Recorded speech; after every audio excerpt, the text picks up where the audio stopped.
தவிக்கும் பொழுது நம்பிக்கை இல்லை, என்ன செய்கிறது என்று தெரியல.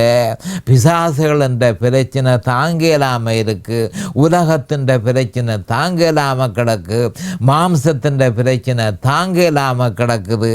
அப்போ நம்பிக்கை இல்லை, இதனையே தவித்து என்று சொல்லப்படுகிறது. ஆனால் அதே நேரம் பிரசவ வேதனை உண்டு என்பதையும் அவர்கள் சொல்லுகிறார்கள். அப்போ ஒன்றில் நம்பிக்கை இல்லை, ஒன்றில் நம்பிக்கை உண்டு என்பதை தெளிவுபடுத்துகிறது. அது எப்படி என்றால், தவிக்கும் பொழுது நம்பிக்கை இல்லை, ஆனால் பிரசவ வேதனைப்படும் பொழுது சீக்கிரமாய் ஆறுதல் உண்டு என்பது உணர்த்தப்படுகிறது.